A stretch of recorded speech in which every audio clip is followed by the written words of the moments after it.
وشتي حمامات دما كنقبرهم زي قبعنا زي تفقدلنا كمو دما بيت كريستياننا زي تفتصمهم سرعتهم كملكتنا بحثر زبالة نزا ملغتي كلاتكم سميعكم بزحات زي فلطو كلو سلازو خقلو ناب كلو شرك تبلوا بتحتنا يحتت مبار كابسو من حمامات كنقبرهم زي تفقدلنا انتايو عند حدايلنا مجمرتا بتي ناي بيت كريستياننا زي تفتصمهم سرعات እንመልከት ኣብ ግዜ ሕማማት ቤተክርስቲያንና ዘይትፍጽሞም ስርዓታት ኣለዉ ንሱ ድማ ናይ መጀመርታ ፍትሓት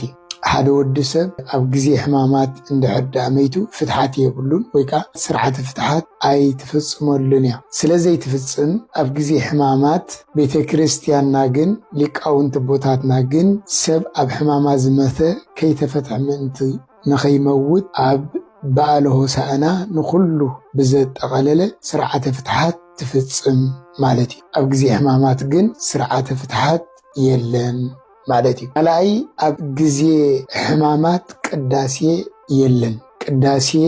የለን ኣይቅደሲ ንኣብነት ብፍላይ ንሕና ኣብ ስደት ስለ ዘለና እዩ ኣብ ስደት እውን መዓልታዊ ዝቅድሱ ኣለዉ እዩ ኣብ ኣብይ ጾም ካብ ሶኒ ክሳብ ሰንበት ኩሉ ግዜ መዓልታዊ ዝቅደስ ኣባና ግን ኩሉ ግዜ ኣይንቅደስን ኢና ብፍላይ ኣብ ምዕራባዊ ሃገር ዘለና ማለት እዩ ምስቲ ኩነታት ናይ ዓዲ ምስቲ ሰብ ስራሕ ስለዘይጥዕሞ ኩሉ መዓልታዊ ትቅደስኒ ኢኻ ቀዳመ ሰንበት ጥራይና ንቅድስ ስለዚ ኣብ ግዜ ሕማማት ቅዳሴ የለን ሕማማት ብዕለተ ሐሙስ ወይ ከዓ ጸሎተ ሐሙስ ተባሂሉ ቅዳሴ ይቅደስ እዩ ኣብዚ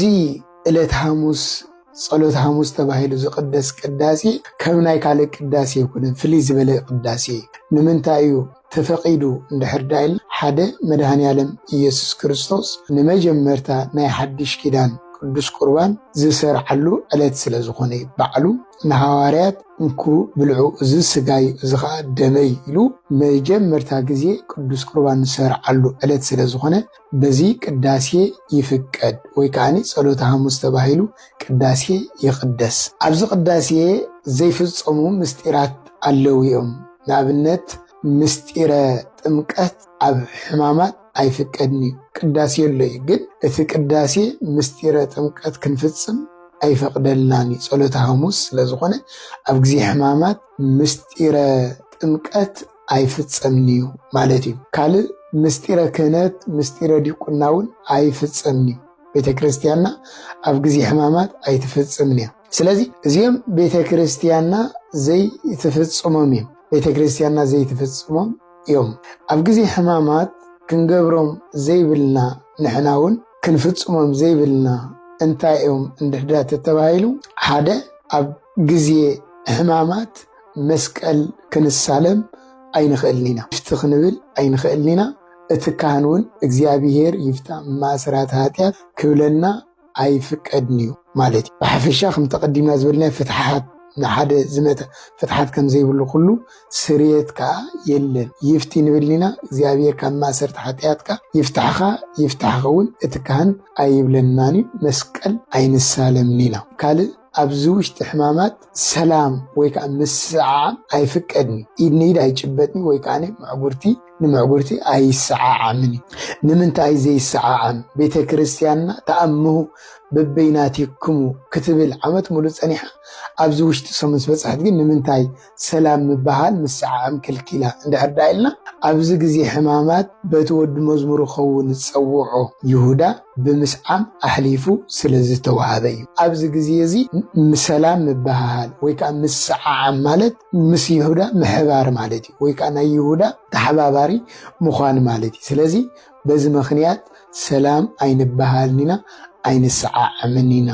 ማለት እዩ ጎይታ ብምስዓም ስለ ኣሕሊፉ ዝተዋሃበ ይሁዳ ንወዲ ሰብ ብምስዓም ኣሕሊፍካ ትህቦለኻ ከም ዝበለ ጎይታ ስለዚ ሰላም ምባሃል ምስዓዓም ኣይፍቀድን እዩ ማለት እዩ ኣብኡ ከለና ግን ሰላም ክንበሃል ንኽእል ኢና ምጭብባጥ ምስዓዓም ዘይፍቀድ እምበር ሰላምታ ክንውላዋወጥ እንኽእል ኢና ማለት እዩ ካልእ ኣብዚ ውሽጢ ሕማማት ክንገብሮም ዘይግባአና እንታይ እንድሕር ዳኢልና ሩካቤ ኣይፍቀድን እዩ ንሰብ ሓዳር እዩ እዚ ሩካቤ እንብሎ ዘለና ካብ ሰብ ሓዳር ወፃኢ ዝኾነ ዝሙት ይኹሉ ንሰብ ሓዳር ግን ሩካቤ ኣይፍቀድን ኣብዚ ግዜ ሕማማት ማብጾም ከይፍቀድ እንዳዳልና ፍታነገስ አቅሚጦሎ ከምዘ ይፍቀድ ግን ብፍላይ ኢሉ ኣብ ግዜ ሕማማት ብፍላይ ብግዜ ሕማማት ርካቤ ዝገብር ወይሉ ኢሉ ይቆሚጥወዘል ወይሉ ኣብ ግዜ ጾም ብምሉእ ከልኪሉ ኣይፍቀድኒ እንዳበለ መፅዩ ሰብ ግን ብዝተፈላለየ መንገዲ ክጋገ ይኽእል ግን ብንስሓ እንታይ ይባሃል ገብር ክእል ኣብዛ ግዜ ሕማማት ግን ብፍጹም ርካቤ ከምዘይፍቀድ ንዝፈፀመ ወይሉ ኢሉ ኣብ ፍታነገስት ኣቐሚጥዎ ዘሎ ማለት እዩ አንቀጽ 15 ስለዚ ርካቤ ኣብዚ ግዜ ሕማማት ብፍጹም ኣይፍቀድኒ ኣማኒ ዝኾነ ቤተክርስትያን ዳኣ ክመፅእ ይግብኦ እምበር ከምዚ ዝኾነ ሓሳባት ክሓስብ ኣይግብኦን ኣብዚ ግዜ ሕማማት ማለት እዩ ንሳትኩን ንሱ ይኹን ካልእ ኣብዚ ግዜ ሕማማት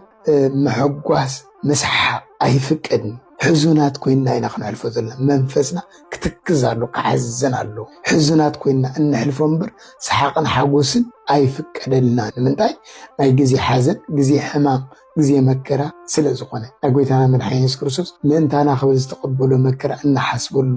እንዝክረሉ እነስተንትነሉ ዳእምበር እንስሐቀሉ እንሕጎሰሉ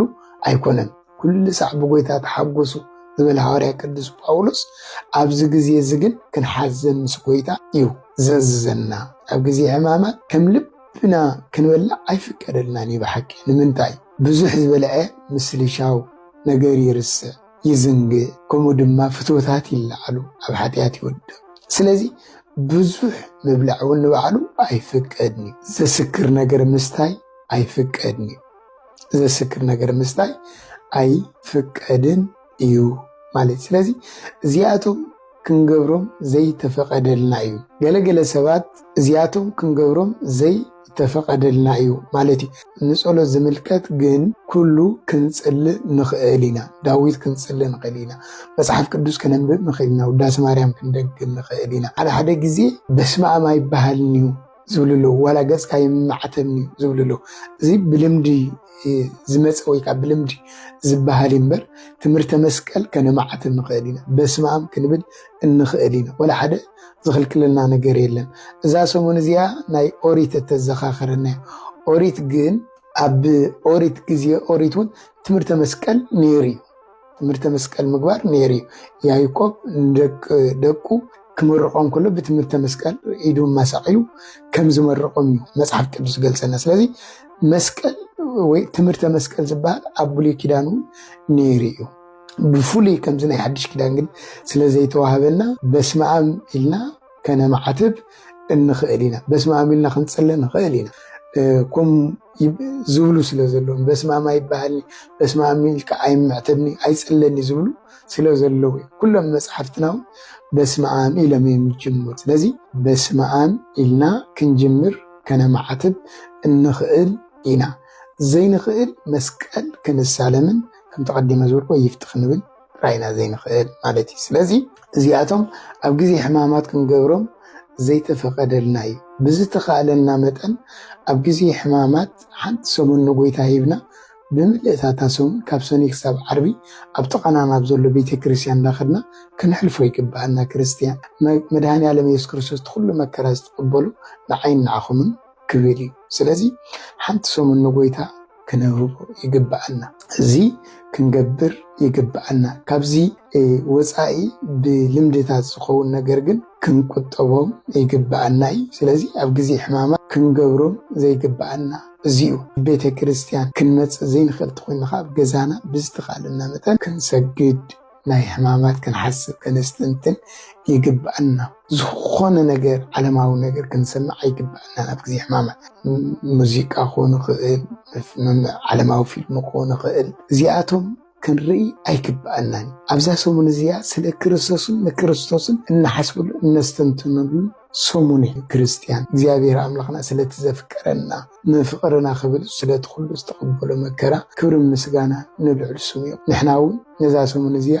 ምስ ጎይታ ኮይና ክንሕልፋ ይግባአና እግዚአብሔር አምላኽና ብሰላም ናብ ብርሃነ ትንሣኤው የብፅሐና ኣብ ግዜ ሕማማት ክንገብሮም ዝግባአናን ዘይግባአናን ነዚ ይመስል ነይሩ ነዚ ዘይፈልጡ ብዙሓት ክልው ስለ ዝኽእሉ ሸር ብምግባር ናብ ኩሉ ከተመሓላልፉ